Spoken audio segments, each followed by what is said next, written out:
significant adoption of AI, your entry level jobs is getting eliminated.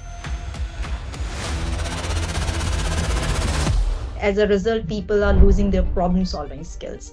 That's where I believe the AI kind of, even if you're using AI, you should know you should not be fragile human force that is so much dependent on AI that they can't think on their own. As an insurance company, for example, you can really fabricate a false insurance claim.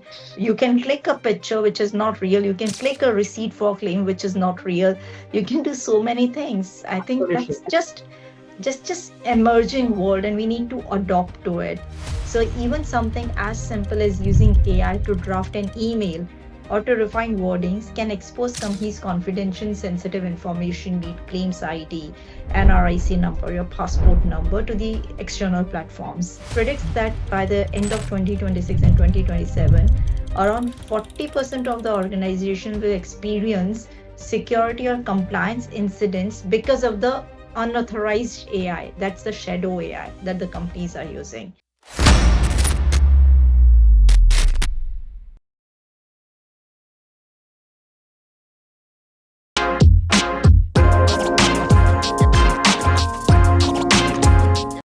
Welcome to another episode of InfosecTrain TechTalks Real World Decoded, and I'm your host Anas, organizing another interesting sessions with one of a great speaker we have got today.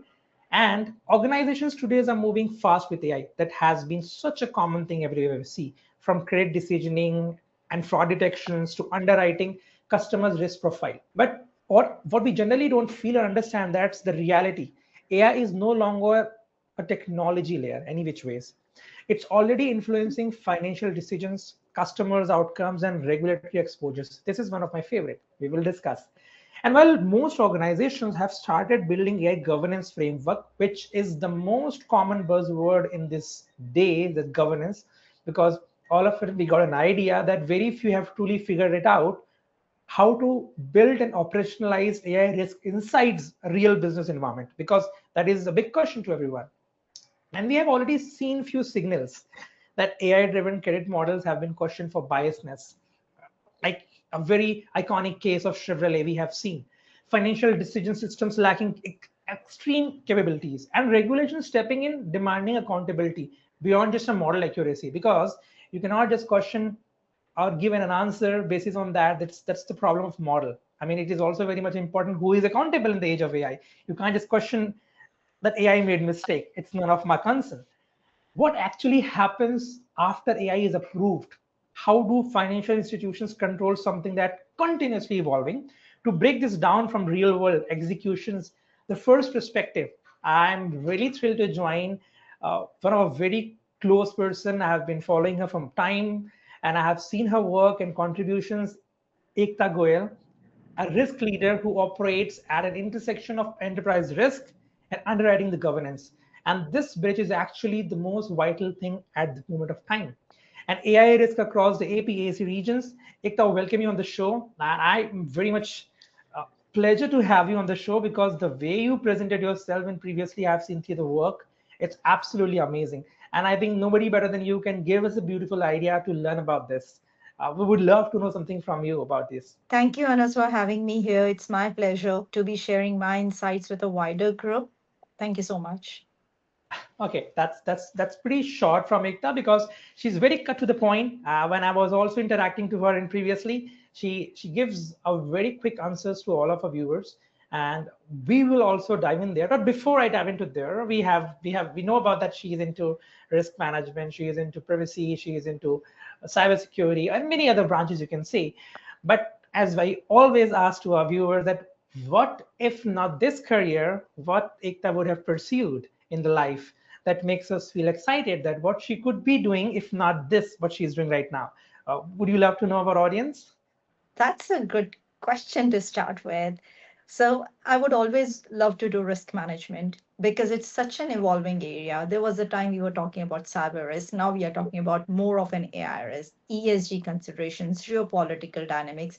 We are actually living in a very complex world. It's not now today. It has become more complex these days, but the world have always been like this. And the role of a risk officer have always been evolving. not only from the leadership or stakeholder management perspective, but also from the technical perspective, because how your risk and strategy goes hand in hand would really define the career path for the individuals and also the success factors for the company. So I would not have done it any other way.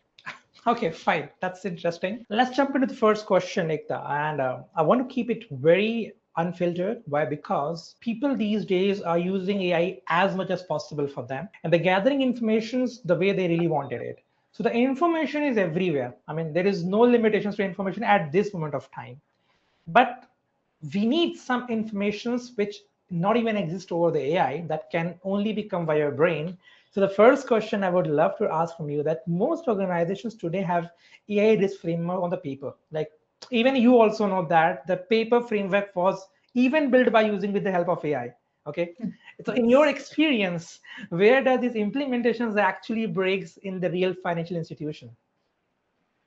I would first say, even if the companies say that they have a good risk management framework, the reality is actually very different. And I can Okay. add in a McKinsey analysis that says Okay. that of all the organizations, less than 20% organizations actually have a mature AI risk management framework. Now, Okay. mature means one is they don't have a clear ownership, like who owns the AI system in the company. Mhm. Second is the governance is not embedded into day-to-day decision-making process. Got It's it. somewhere sitting in the PDF, those are generated by AI, somewhere in the documents or the policy library. Okay. So that's one. Secondly, even if we have the AI framework roughly not mature or mature in between, there are three areas that I've always seen it keeps falling down. One is ownership. Mhm. So there's still a misconception that AI is a tech problem. That's something you have started your conversation with. And the risk doesn't sit with the person who has built the model, but built the model or designed the framework. It sits with the business leader who is using it to make decisions, whether Okay. fraud detection or credit approvals. And that's where the regulators are also coming for the companies that have a clear accountability and outcomes. So first of all, each AI model should have a clear ownership. Mhm. Second is because you said that AI is a hot topic and people, it's accelerating very fast. So there is a lot of speed asymmetry as well. Okay. Today, business can deploy AI models very fast. They can just plug in a third party AI and go live even faster. But the governance, we have just said either they are not built or even they are built, they are not matured, or even if they are matured, they're not embedded into decision makings on a at least in a small or mid scale organizations. So in those cases, what happens is model go live first and the controls comes later. So there's a huge gap over there. And the Okay. third one, which is often underestimated, is the post deployment monitoring. So if you say everything is good on paper, a model gets approved, it goes live, and then what happens is oversight fades away. There is no Okay. systematic tracking of the model drift, data change, output monitoring, input monitoring, dashboard Mhm. monitoring over time. So post deployment, the reality is the bigger failure doesn't happen in day one or day two. It actually happens in 6 months, 12 months, or say 18 months after deployment because the dynamics or the market dynamics, your model dynamics, your data dynamics change.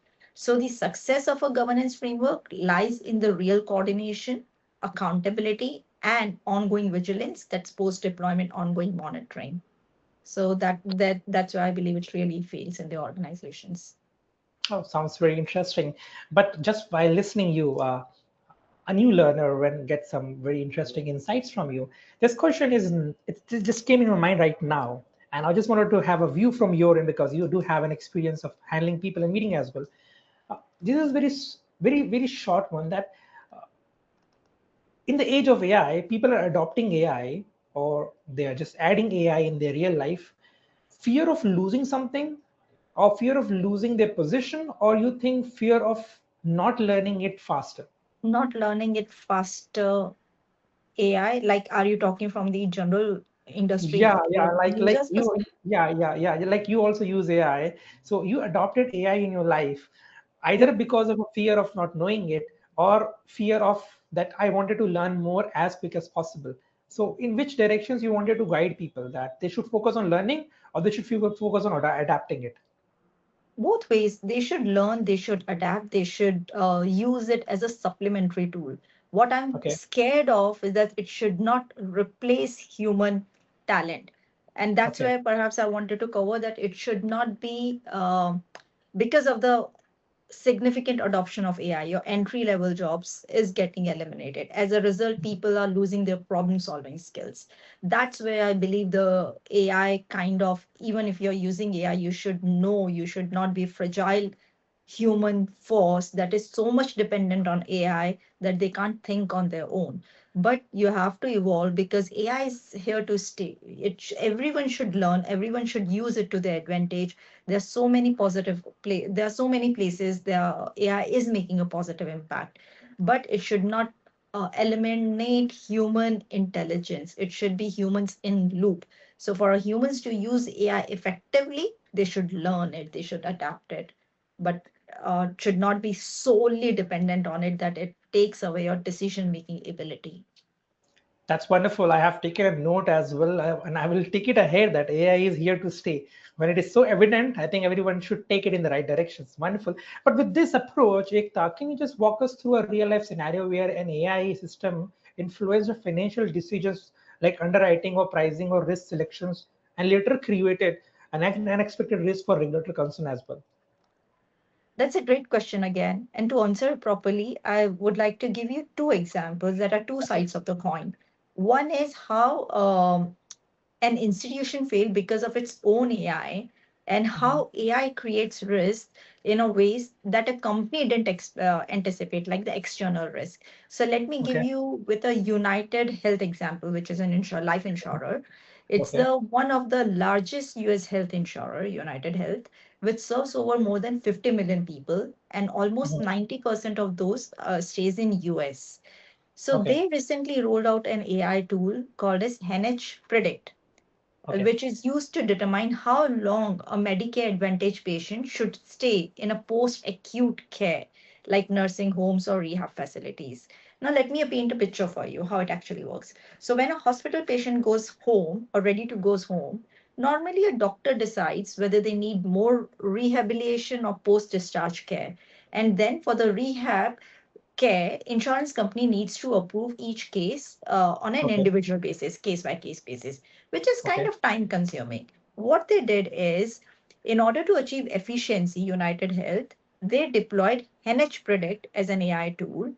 Now, what Okay. it does is it approves case each by case automatically by looking at the doctor prescription, the historical records, all the data points that they have on which the humans were making decision.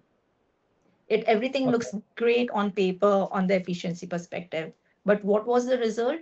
Whenever any claim went there for approval, a significant number of claims were denied.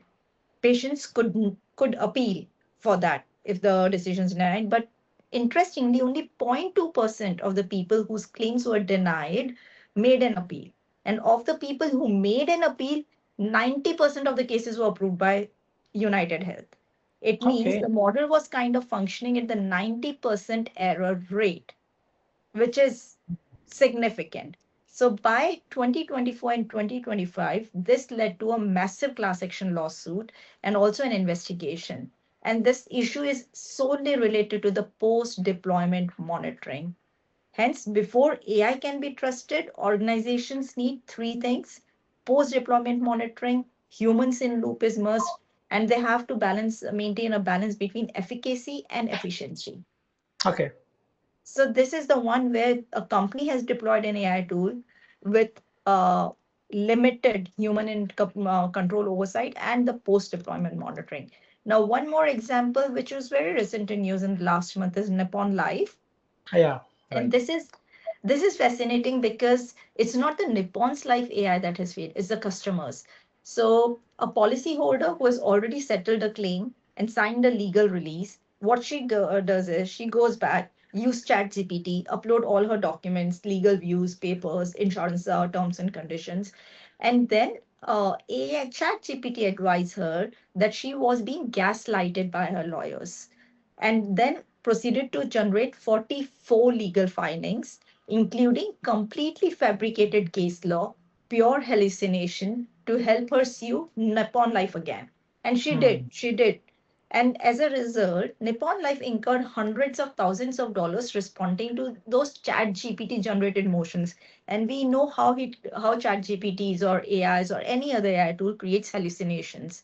So instead of dealing with each case one by one, what Nippon Life did is they sued OpenAI itself, alleging that ChatGPT was effectively acting as a lawyer without a license and seeking millions of dollars in damages, one thing. And also, they are seeking a court declaration that AI chatbot cannot be used to practice law.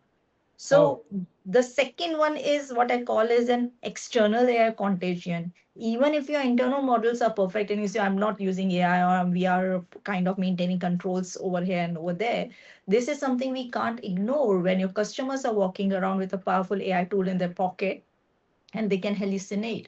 So it's very important the later case is to have the future contracts being AI resilient. In the first one, I would emphasize on post-deployment monitoring and humans in loop.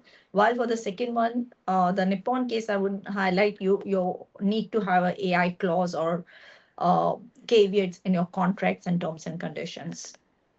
okay. That's very nice. I think it's a very wonderful case study you have explained. And that one part has actually defined that AI sooner going to replace the professions, but few professions still needs a strong guardrails before getting AI to act like them or mimic like them. Yep, I agree. That's Absolutely. great.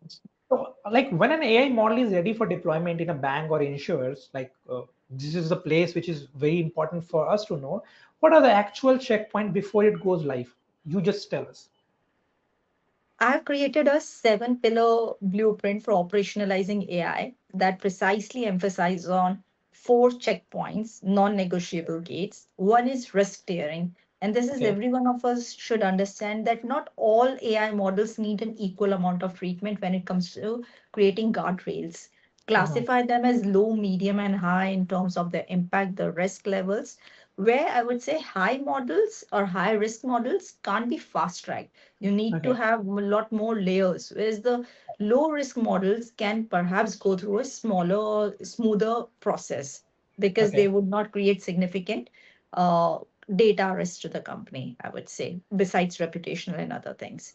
The second is independent validation. This is your check and balance moment. Someone independent reviews the data quality, stress tests the models under different scenarios, and check for the drift risk.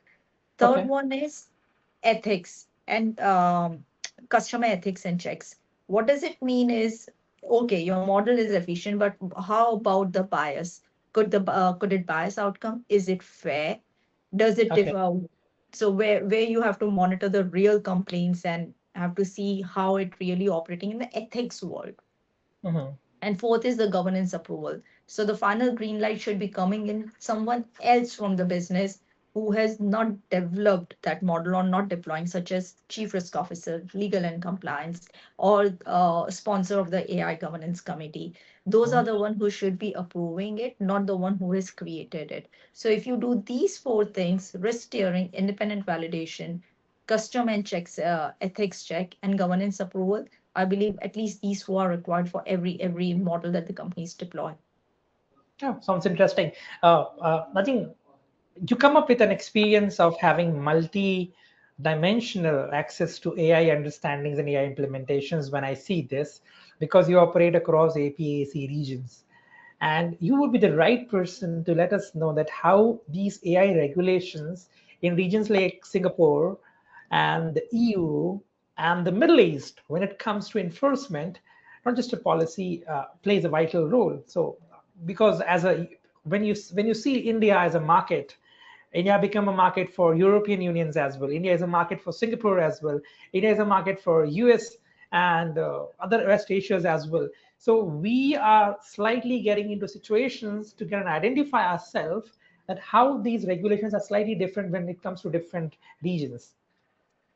Again, a very interesting question because on the surface, region looks very different on AI regulation.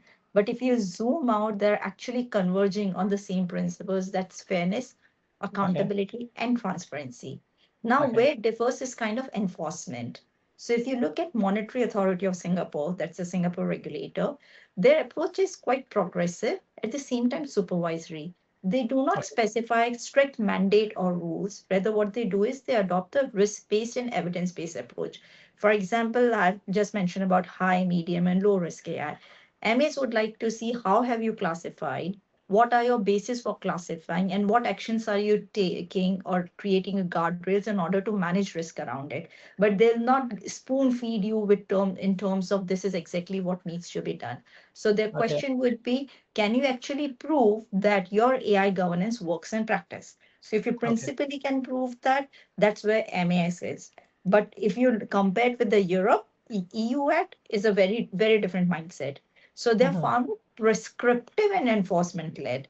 With a Okay. clear risk classification, they also define the obligations and real penalties if you get it wrong, which is quite, you'll be surprised to know that in EU, according to EU Act, if you use banned AI, the penalty or fine could be 7% of your company's revenue or dollar 35, 35 million pound. Or if your AI fails to meet the requirements for the high risk AI, the fine could be 15 million pound or 3% of your revenue. Okay. So there the question is, can you demonstrate compliance against the defined guidelines? Hmm. So I would say if you want to take the principle-based approach, then MAS, Singapore or APAC region, whereas Okay. the EU is much more prescriptive, whereas UA is still catching up. They are moving fast, but with a little bit more cautious.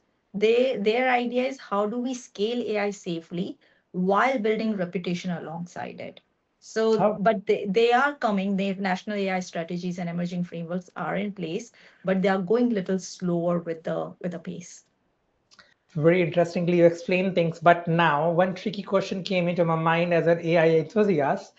Imagine, Ekta, you have a team that is one of your team member is sitting in Europe, one of your team member is sitting in Dubai, the Middle East, and the other person is sitting with you in Singapore, and they all are working with you. Maybe the person who's sitting beside you will get some better ideas of how to control these habits of using AI, but the other two who are working in a different remote locations. Just in out of curiosity, do you really think in the age of AI, initial AI understandings need physical presence more than a remote employee to be get managed in there because you have no access that I mean how they're going through with it. So do you really think that remote employees will have more vulnerabilities to get exploited by AI if not using right hygiene? I would not like to classify anything with the physical presence or the remote presence because the COVID has taught that everything can be done remotely. So even if the trainings needs to be deployed, anything needs to be done, it can be done remotely. If the company wants to deploy controls over the systems of the employees who are sitting remotely, that can also be done. And even if the fraud or any mishap has to happen where company individuals are using their personal AI tools within the company system, that's kind of shadow AI, that's also possible in the physical location as well. So I believe cyber AI hygiene, good practices, good guardrails, controls doesn't are not defined by the physical boundaries. It is much more defined by the leadership who who has the vision on how it needs to be controlled and how it needs to be optimized. That's wonderful. I mean, it's more important that how you are looking your visions to implement them inside your organizations or within your organizations, the way you are doing it. That's really great. But with this, there's another question comes into our mind that what is that one risk that most organizations are completely underestimating at these days? Then, And that's a very valid question. I think interconnectedness. yeah. Really, interconnectedness of AI systems. Most organizations still think about AI system as a single model deployment, high risk Okay. model, low risk model, or these are the inventory, AI inventory, which is every company needs to maintain. But in reality, systems don't operate in isolation. They're part of a much bigger ecosystem. So let me give you an example in the insurance context. So when we do price the insurance policies, we use catastrophe exposures, like how much you're exposed to a flood risk or earthquake risk, and those aspects comes into your pricing. So for example, for cat modeling, we are using a model, and example that model is underestimated flood risk because there is a change in climate patterns. there are more probability of having more flash floods and all, and the model has not been updated to capture that. Now what will happen is it will impact your pricing, which will really affect your premiums. Now what will happen when the flood hits, your claims would spike.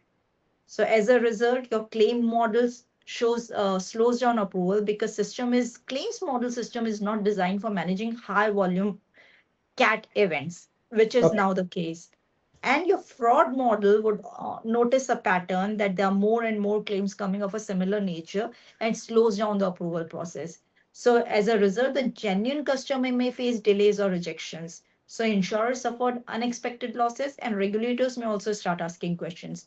What I wanted to emphasize it's a much bigger insurance value chain. The bigger thing is if your one model fails, it has a chain effect on other models, and that's where I believe I expect companies to map their AI ecosystem and not just one model, test for chain reactions and run scenario testing across systems. So yes, interconnectedness of AI system is something every company should understand. That's very wisely have explained this. But just let jump into one part. I mean, which I generally, when I interact with business leaders who are actually talking about their business growth, as a professional security leader, you would also let us to know. Don't you think that we are slightly going a bit? You would say that careless. I would not use the word careless, but we are slightly going a bit giving leniency towards these guardrails so that my business should not get suffered or I should not miss the line that we are AI powered. Let's take a simple example. I'm a bank, okay, and I am already doing into wonderful in my banking institutions, and I got to know my rival banks are making their work and customers interactions very quickly with the help of AI. So do you think that these business leaders are slightly going lenient at this moment of time for this technology, or do you think that this is something which really need at this moment of time to stay ahead in the field of AI as well? Because initially you mentioned that before deployment things should be get taken care, but now I think after deployment we are getting much more active after the response of models, after the problems created by the models, after learning, like it's like hit and trial we are doing. We are doing it and then we're getting a response and then we're working on it. So how do you see this landscape? I mean, just a general answer from you. So couple of points. One is whether companies should adopt and go fast. I would say yes. With the right approach, with the right tools, you should go ahead. And when you implement or deploy anything for the first time, it's going to be a little bit to and fro in order to Okay. get it right. How much risk you are taking while doing that, that's important. So even if you deploy, you should go, you should test, but you should test at least. Should not be in a way that, yeah, this model is functioning fine. I could get rid of my 100 people and the system is working fine. I'm all good and let's move to the second problem. No, once you deploy it, continuously monitor it. So that's one. Second is in terms of leniency around guardrails, that's not coming from a very conscious mindset. It's coming from a very dynamic nature of business mindset. AI risk people haven't fully understood. Let me be very honest. How many people really understand AI? They just know how to use chat GPTs or Claude or Perplexity or just drafting an email again. But besides that, how they are modeled, how machine learning works, how they're exactly using data, how they're stored in clouds, how the mechanics is working behind it, it's not very well known how it's being Absolutely. using for a deep fake. And actually as the advancement grow, as the efficiency is growing, at the same time there are many more frauds that can happen with it. As an True. insurance company, for example, you can really fabricate a false insurance claim. You can click a picture which is not real, you can click a receipt for a claim which is not real, you can do so many things. I think Absolutely. that's just emerging world and we need to adopt to it. And world is really emerging in terms of the innovations or innovative ways of fraud happening, innovative ways of errors happening, and leaders have to keep up their pace. So that's why I said you have to learn, you have to evolve.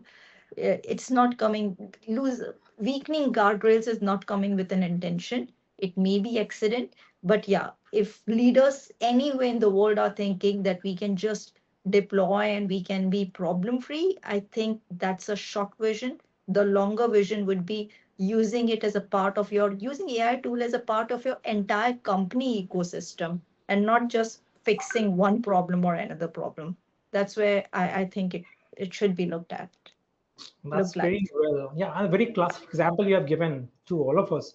I mean, to the viewers, what Ekta has mentioned is nothing like a fiction story that you can mob an image for claim, and you can mob or you can edit a receipt for claiming you, because that is absolutely possible and can be done with the help of AI. So we are not living in the world where this is only an imagination. It's probably possible and can be done, and it is actually happening as well in many places.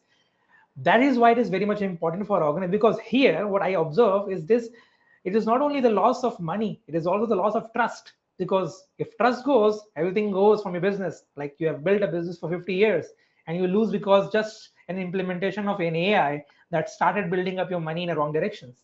So yeah, I mean, then I think when these things are happening, Ekta, one thing that plays a vital is called monitoring. Okay, so what does AI risk monitoring actually look like in post deployment? And are organizations continuously auditing models, or it is still, I mean, a one-time approval mindset? It all depends on the size and maturity of the organization. Post deployment AI risk monitoring isn't one size fits all. I know I kept mentioning about it that it should be, but smaller firms or those are in the less maturity regulatory landscape or less risk, as I mentioned, low, medium, high risk, low risk one, often rely on the periodic checks. That's quarterly review, for example, which still feels quite close to one time approval mindset. But if you look at the large institutions, international institutions, especially under the matured regulatory framework, the approach is quite different. They are running continuous monitoring at least on a much more regular basis. So post deployment monitoring, I would say it varies and not one size fits all. So I think we got the answer from that question from you. And we were talking about the monitoring. You mentioned very wonderful about the monitoring. And post monitoring, that one thing that really comes into the picture, Ekta, that is, we talk a lot about shadow AI. Okay, and this is a very common word these days, are actually going everywhere. But in regular environments like banks, how real and dangerous is this problem, do you see? Honestly, shadow AI is very real. And regulated environments such as insurance, it's more dangerous than you can think of. So even something as simple as using AI to draft an email or to refine wordings can expose companies' confidential sensitive information, be it claims ID, NRIC number, your passport number, to the external platforms. And this isn't theoretical. So if you have seen the Gartner research that predicts that by the end of 2026 and 2027, around 40% of the organizations will experience security or compliance incidents because of the unauthorized AI. That's the shadow AI that the companies are using. And here we aren't talking about the risk where a big AI rogue system is sitting within IT. No, not about one system. It's a everyday use of personal AI tools quietly creeping into workflows. And that's where you start to see the hidden compliance gaps and the data exposure risks. So it's Okay. there. I think it's around that. Not one big system I'm talking about, just small tools that people are using for personal use. Mhm. That's interesting. I think that's very much brief about the idea that we have got from you, Ekta, about understanding why it is important, how we should take care of using these AI tools in the regulated environment, because they are not only losing money, business, they will also lose the trust. So generally, we have so many questions to ask you, but I think in a short period of time, we can be limited to that. So we have a quick 5 questions from you, and we would love to know from you that what comes into your mind as a user, as a leader, and when you observe things in your surroundings. So one AI risk mistake you're seeing repeatedly. Lack of training and education across Okay, organization to the senior level, to the mid level, and to the junior employees as well, okay, got it. That's and to the interesting. board. Yeah. That's amazing. One control every AI system must have before deployment. Humans in loop. Okay, humans in loop, you see. But do you think how much percentage of this is actually happening? Any just guess a number? Hard for me. I can roughly estimate 50%. Okay, okay. And faster innovation or stick to governance? What wins in reality? Faster innovation. Okay. And what about the governance segment in this? Then how do you see that? It catches up with the innovation. That's great. One skill CROs must develop in the era of AI. CROs must be AI fluent. You can't get away with it, get better with it. Oh, that's interesting. One region leading in AI regulations right now that you see. Europe, which is led by EU Act, EU Uh, AI Act. mhm, that's interesting. Okay, I think we are done with the questions, Ekta. And we can, what I have experienced from you is like, be very sure about this, that AI is here and it's going to be stay for a longer time. And how you are preparing yourself, that is very much important. And that's one key takeaway I will take with these conversations. I'm pretty sure the viewers will take multiple key takeaways with them. But this conversation highlights something very critical for me is like AI is no longer about defining policies at this moment of time. It's about making those policies work in real life. Like when we talk about high stake environments, that is very much important because in financial institutions, AI doesn't just automate decisions. It influences capital, it influences compliance, and the most important, as we call customer trust. Because once the trust gone, it takes a lot of time to rebuild. And in the age of AI, it is very difficult. And also, as you mentioned about that, governance alone isn't enough. And why do we say that governance alone is not enough? Is that what truly matters is how organizations are well operationalized, controlled without slowing down the innovations. Because as you mentioned, innovations plays one step ahead than governance because that keeps us ahead. Man, for everyone watching this, if you want to understand how AI risk gets approved at leadership or at a board level, you can also check out our previous episodes where we talk about AI governance for decision making perspective. But I would leave the conversations in the hand of Ekta, and she can give a closing note to all of us that what best you can learn from the session and what good practices you can keep in the world of AI with keeping the governance your right hand and innovations your left hand. You have summarized it very well, Anas. I believe AI is here to stay. It's good for us to understand it, use it for our advantage, for achieving efficiency. But one thing on a social note, perhaps I would like to leave an impression on is don't underestimate the risk of over dependence on AI. So right Okay. now, AI is automating everything that's from the entry level analysis to the routine decisions. That's great for efficiency, but there is a hidden risk, which I Mhm. mentioned somewhere briefly as well, that we may start lose the ability to think independently. And what we can see is the skill erosion and the gradual skipping of functional learning, of foundational learning. So wherever you're using it, use it, but as a company, as a human force, at least don't lose on your decision making power. Get yourself trained with AI, but train entry level new entrants people as well how to think critically and just not use the output being produced by AI. Okay. So it's all goes hand in hand. That's what my idea is. Learn, deploy, use it, have the right guardrails, ensure it's used for benefit of a larger society. At the same time, don't be over dependent on it. Sounds very interesting. And I really love the conversation you brought up today.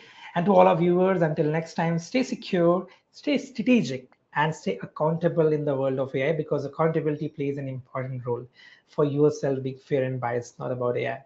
Thank you, everyone, and for watching us today, and have a good day. Just Thanks, Anas. Thanks, everyone.